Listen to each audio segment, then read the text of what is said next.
Hey folks, Jeff here at Back to Country. If you're new to the channel, my wife and I left the hustle and bustle of big city life and are working to turn 100 acres of undeveloped land into a self-sustaining homestead, and this is our journey. Today we're talking about generators. So when you're off-grid, generators are pretty critical. Again, this is undeveloped land, so we have no solar power, we have no rural power. All we have is generators. We've got a self-sustaining motorhome, which helps us because it works on propane, 12 volt DC, as well as 110 volt AC. But the only place we can get that 110 volt AC to recharge batteries, etc., and critical here in Texas to run the air conditioner, is from generators. So we've got a few. And today what I want to do is kind of talk to you about the different generators we've been using thus far and what I like and don't like about them. And then we'll show you our new setup. So let's get to it. The first generator that we have is the built-in generator to the RV. This is a Onan, now owned by Cummins, Microlight 4000. This generator is pretty much the standard for RV generators. As you can see, it's packed in there pretty tight. This generator is a single cylinder Onan engine. It turns at 3600 RPMs to generate 60 Hertz 120 volt power, and this is a 4000 watt generator. Now the good thing about this generator is supposedly, like I say, this is the industry standard and you can put a lot of hours on them, so they say. This one, I'm honestly not sure how many hours it's got on it right now. I'd have to check the hour meter. But what I can tell you is I don't like it. So why don't I like it? Number one, it's kind of hard to work on. It's packed in there tight. You can't really get to anything, and if you got to do anything significant to it, you literally have to remove the whole generator from the RV to work on it. That's kind of a pain in the butt. The other thing I don't like is, you can see down here, this is a electronic power board. There's two of these. There's a control unit, that's the voltage regulator, and they pretty much run everything. So this thing's hard to work on because of all the electronics as well. And honestly, this never has run well. It's hard to start. It has this difficult mechanism in here, the governor, to control what they call droop, to set your power settings. And I've just fiddled with this thing ever since I've had it, just to keep it running. It works, but I just don't like it. It doesn't work well. And these are quite expensive. If you buy a new one of these, it's several $1,000s. So it's no wonder now you see a lot of people taking regular portable generators and building them into their RVs.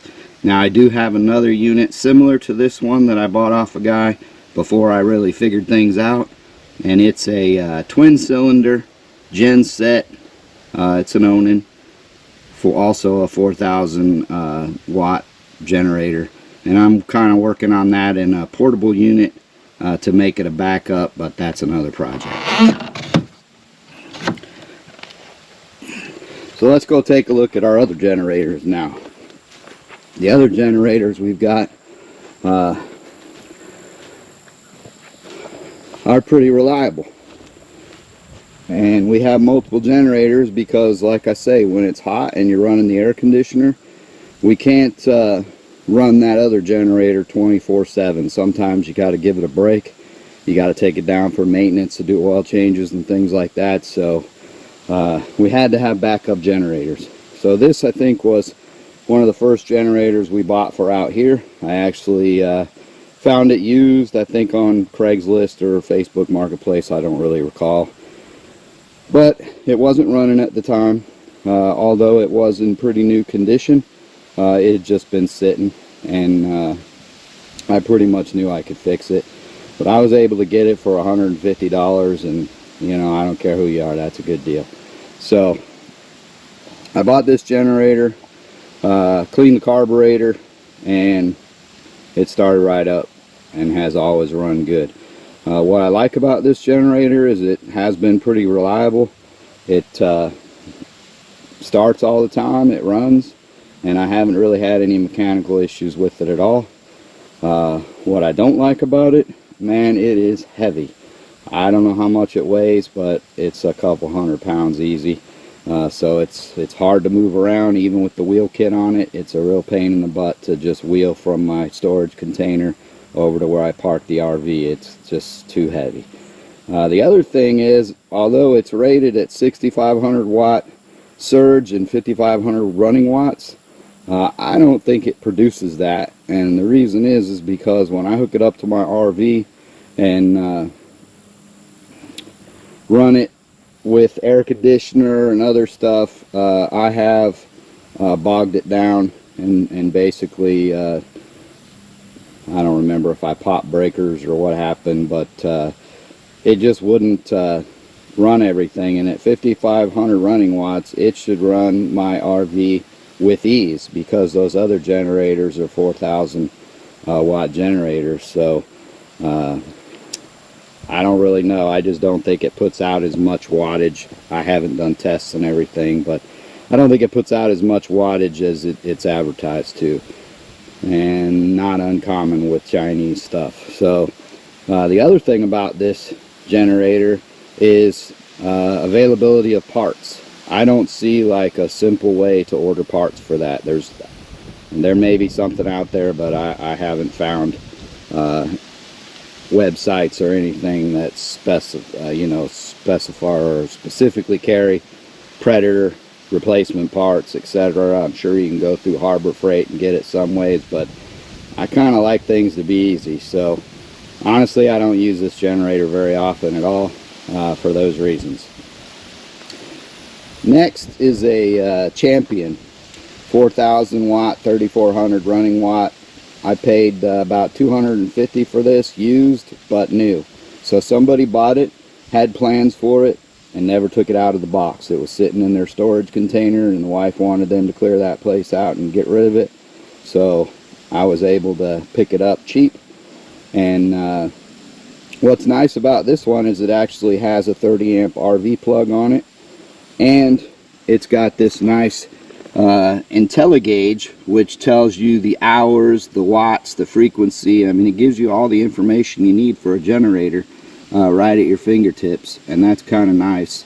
It does run my RV no problem. I run the air conditioner and never had an issue with it at all. And that's 3,400 rated watts, which is why I say the other Predator at 5,500 watts, it's kind of giving me problems. So there's no way that thing's putting out 5,500 watts. But this thing, I've got around 1,200 hours on it already, and it still starts up first or second pole every time, runs great. I have adjusted the voltage and the engine speed as it's gotten older, but other than that, and just regular maintenance, changing the oil, etc., I have never had to do a single thing to this generator. It has been extremely reliable, and because of that, I actually really like Champion products. They're very affordable, and so far they've been very reliable. The other thing I like is great customer service. So this generator is actually the very first generator I ever bought. It's a 1,600 watt running, 2,000 watt surge inverter generator. I bought this thing when we lived in Alaska. I paid $500 for it. I don't remember, I either got it at Sam's or Costco, and I used that for the trip back. This thing starts first pole every time. It runs great. Now, except I did have a problem with it. So I don't know, I guess I probably had about 600 hours on it, and it broke. And I took it apart trying to figure out why it actually wouldn't even start, and I found there's a little electronics board right here with these lights on it, and I don't know if that's called the ignition assembly or control assembly, ignition control assembly maybe, I don't know. But anyway, there's a capacitor on there that normally is attached to the whole block with resin, and it came loose and a wire broke, basically disconnecting that capacitor, and because of that it wouldn't run. So I got on the phone with Champion tech support and told them what the problem was, and it was like $23. They got me a part out real quick. I put it in, it ran for a little bit, and then it quit producing power. So for several years I messed with it on and off. Sometimes it produced power, sometimes it didn't, and I would just let it sit. And letting it sit, I didn't empty the fuel or anything because I was kind of mad at it. And then I'd have carburetor problems when I try to start it again, so I would replace the carburetor, and I don't know, they're $20-something for carburetor replacement, or you can clean them, whatever. But I put a couple carburetors in this thing over the years. Finally this year I got to the point where I said, you know what, I'm going to fix that darn thing, because I could use another generator just for convenience, charging batteries and things like that. And this thing is so good on fuel. It'll run for like 12 hours on a 1-gallon tank. So I just love this generator for little stuff, you know. It's only 1600 watts. So so I started troubleshooting and went through it, and I finally figured out that my problem was the main control board. Now the main control unit for this actually controls the it's the inverters built into it, it's everything. So I figured, oh man, that's going to be cost prohibitive to replace it, because I had seen one before and they were like $400. Well, this generator was only $5, so I'm not spending $400 to fix it. It would just become parts at that point. So anyway, I called Champion tech support. I figured, well, let me make sure. I called them, and lo and behold, it was only $150 for a new control unit. So I ordered it. I got the control unit, and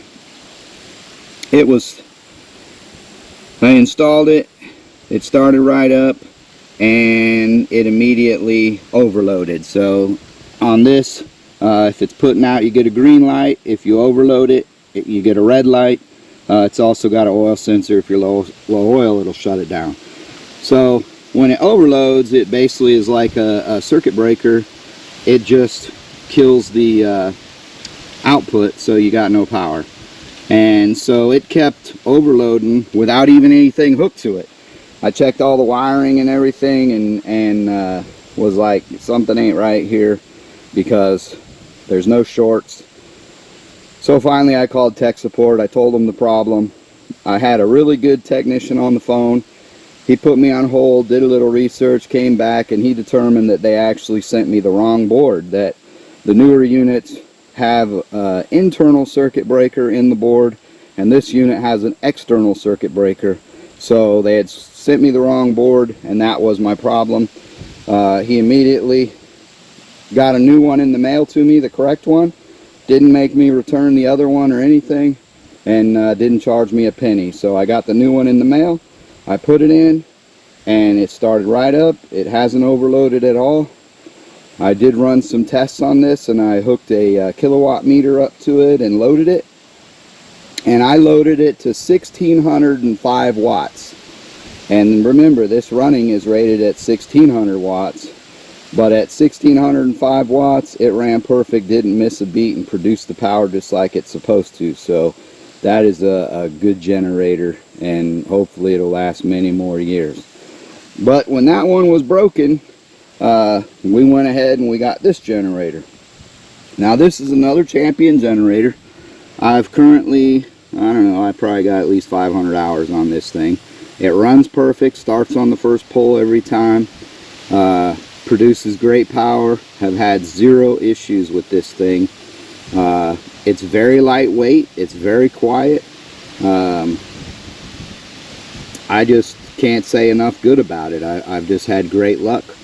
And because I've had great luck with this thing, I actually bought another one. So why did I buy another one? Because I can take these two and hook them together and basically double my power. So this little generator as you can see there, is 1700 running watts and 2000 surge watts. That's pretty good. Noise wise, it's 53 decibels. Says it runs 11.5 hours on a tank of gas, and yeah, that's about right. I've had pretty good luck with it. It runs a long time, doesn't use a lot of gas. So just one of the many reasons why I'm so happy with these generators. Again, the tech support is outstanding. Can't really say enough good about it. Just had great luck. Now the other great thing about this is this generator, you can buy them at Tractor Supply, $450. That is the cheapest brand new generator that I've seen. Now even better, me being retired military, every once in a while Tractor Supply offers military discount. So both of these generators I bought on military discount. So instead of $450, it was 15% off, and I think that worked out to $382. So man, I cannot complain about that at all. So great generators, great price. Yeah, there's 38 pounds is how much that thing weighs. Very lightweight, easy to move around, totally portable. And when you add this link system here, it doubles it. So that'll be 4,000 starting watts, 3,400 running watts. So at 3,400 running watts, if that one over there is a 3,400 generator and it runs my RV no problem, then when I hook these two things together, it should also run my RV no problem. And then we'll see, based on the draw, how well it works as far as fuel and that. You know, will I get 11.5 hours on 2 tanks of gas in this case? So 2 gallons of gas, 11 hours, I don't know. But you know what, if I get 8 hours on 2 gallons of gas, I'll be happy. Because this thing right here, that gas tank is probably around 3 gallons. I'm not sure, it doesn't say on it how many gallons it is, but I'm guessing it's around 3 gallons. And that usually goes about 8 hours before I need to put more gas in it. So 8 hours on 3 gallons, and that thing's noisy, versus too quiet for 8 hours on 2 gallons. Again, I'm pretty happy. The only time I run generator all the time is in the heat of summer. The nice thing about the RV that's self-contained is when it's in the colder months, I don't have to run the air conditioner. The heater actually runs on propane and 12 volt. The refrigerator runs on propane, 12 volt or 120 volt. So typically we're running it on propane and AC. When we're here, it automatically switches over when we hook up the generator. So when the generator's on, it'll run the refrigerator. When there's no generator, it'll switch over to propane and run on propane. So refrigerator works great. That's how we basically solved all our problems with the RV. Just kind of a look. So propane was a challenge. We've got a built-in propane tank. I don't know how many gallons it is, but it's not removable. And so basically whenever that thing went empty, you had to go to the propane place and get it refilled. Not a good solution. But we found a kit where we added this hose, and it allows us to use propane bottles, which I can easily swap out, go get refilled, whatever.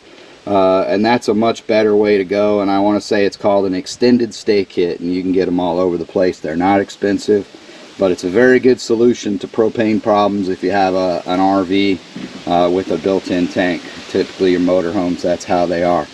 Of course, the other challenge was water, and we solved that with rain collection. So water, propane, and electricity,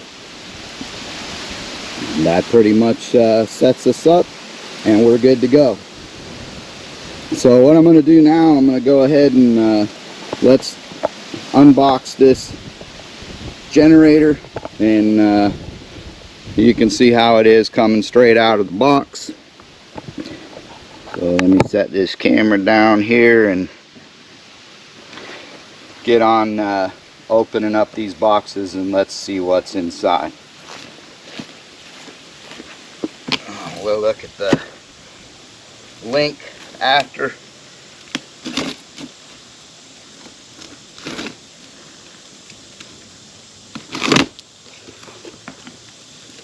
I remember this is my second one of these generators, so I pretty much know what's inside. It's packed pretty well. This is some neat cardboard, heavy duty stuff. Comes with a funnel to put oil in it. That's kind of a nice thing to have. I got a few of those now, and they definitely come in handy. Not just for the generator, but for other stuff as well. And the generator. Other than that, it's just packing in the box. So, generator will come with the manual on the side and all kinds of notices basically telling you that you need to put oil in it before you mess with it. Obviously, you have to put oil and fuel. 2 screws here, and this side panel opens up to get to the oil. If you need to mess with the spark plug, there's a little cap here that pops off to get to the spark plug. So easy access, easy to fill the oil, and of course your front panel, just like the other red one, you've got some lights here that are for overload and low oil, and your green light means you're good to go. It does have economy mode, which allows it to slow down, and it basically auto speeds based on the draw. It has a 12-volt cigarette lighter input, so you can plug 12-volt stuff into it, and that's on an 8-amp breaker. 20-amp breaker for your 120-volt AC. And then here is your plugs for your parallel connection. Your choke is here, and this is basically just your on-off switch, which basically includes the gas valve as part of that.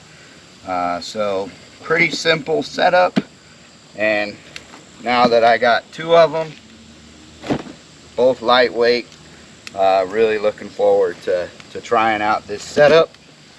We'll see what's in this parallel link kit.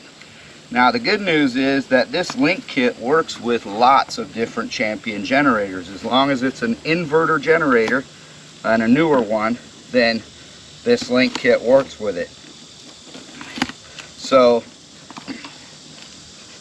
why is that important? Well, let's say for example that you have a bigger RV which has a 50-amp plug instead of a 30-amp RV plug, and you need more power than what these 2 generators would provide. Well, you can also use this with bigger inverter generators. I don't know how big the biggest inverter generator is that Champion puts out, but I believe it's around 9,000 watts.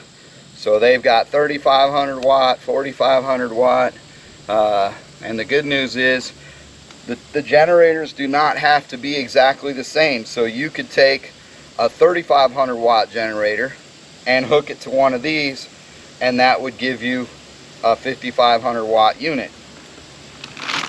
You could take 2 3,500 watts for a 7,000 watt unit. And typically about a 7,000 watt unit, I think 6,500, 7,000 is what you want for a 50 amp RV. So you definitely can do that. Okay, so it's got some clips on the back that you can clip it to the frame of a, if it's like an open frame inverter generator. I don't know if it'll clip to the handle on these or not. I guess it will sort of hang on there.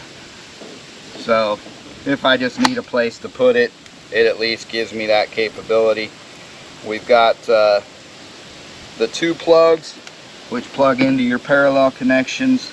They're red and black color coded, so very easy. You got a red and black wire, and then you've got a ground wire that basically bolts on right here.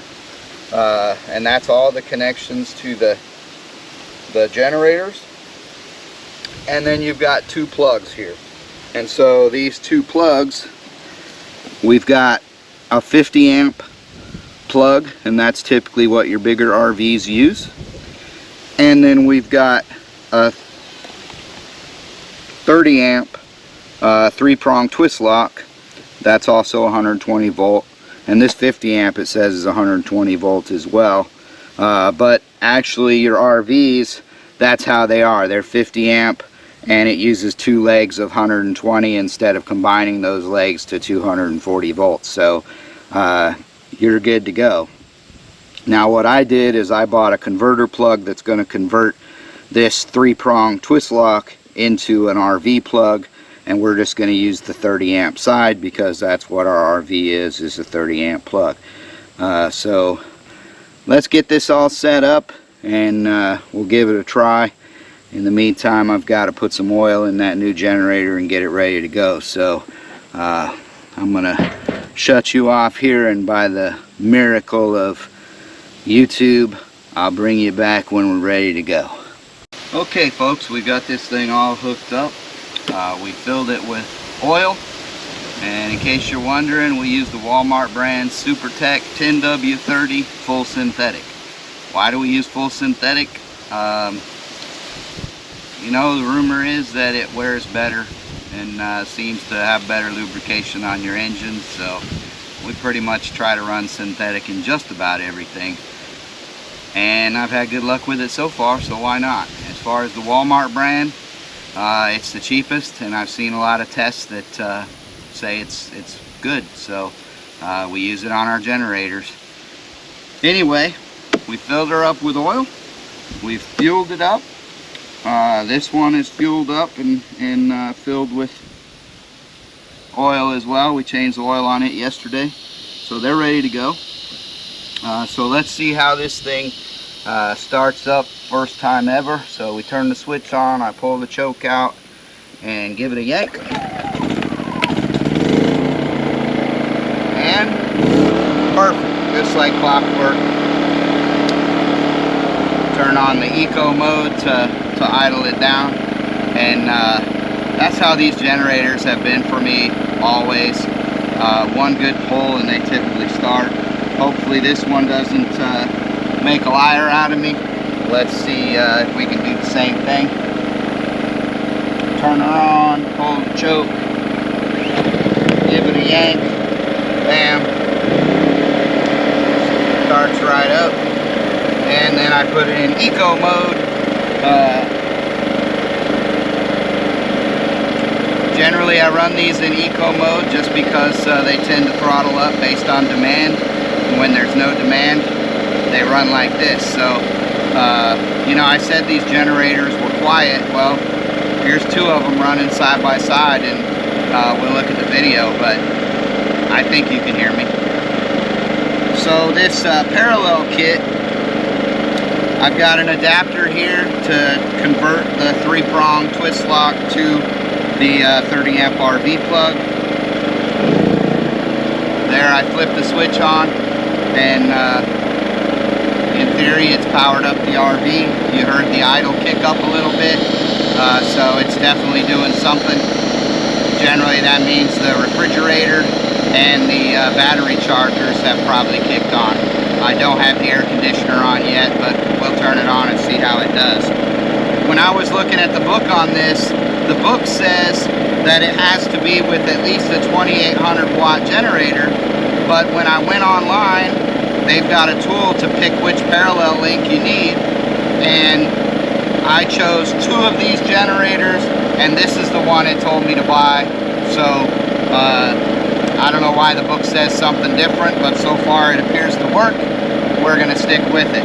Now this link will not work with that older generator. It has totally different connections.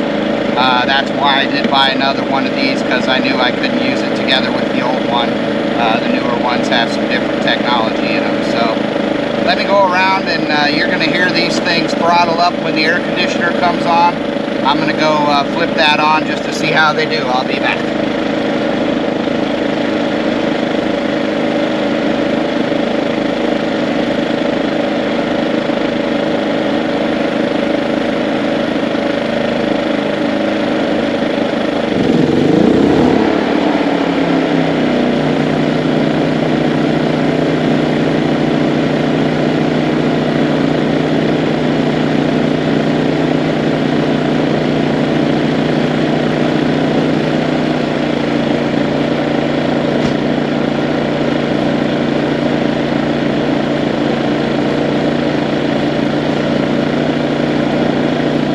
Okay, so that's good. I turned on the air conditioner. It came right on, started up, no problem.